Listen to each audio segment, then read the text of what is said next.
USA Iran में dictator को हटा के क्रांति लाने वाला था, जिसके लिए B-2 बॉम्बर से बॉम्ब गिराए जा रहे थे। तेहरान जैसी सिटी में ऑयल रिफाइनरीज पर अटैक किया जा रहा था। नेवी की शिप्स को सबमरीन से टारगेट किया जा रहा था। ग्राउंड पे ट्रूप्स उतारने की बात हो रही थी और बीच बीच में तो न्यूक्लियर अटैक की भी धमकी शुरू हो गई थी। पर अब इन सारी कश्मकश के बाद स्पॉटलाइट में रह गया है सिर्फ और सिर्फ स्ट्रेट ऑफ हॉर्मुज, जो वॉर के पहले ऑलरेडी खुला हुआ था, बट अब कभी ओपन तो कभी क्लोज तो कभी open and finally close.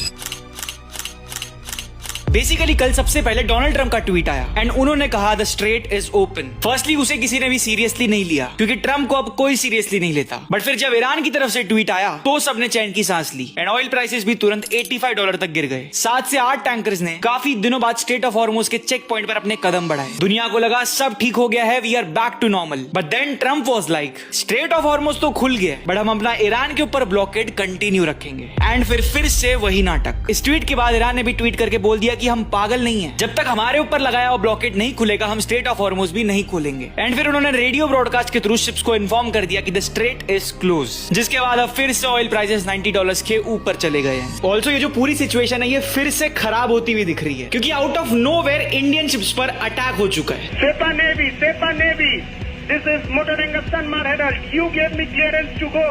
My name second on your list. You gave me clearance to go. You are firing now. Let me turn back.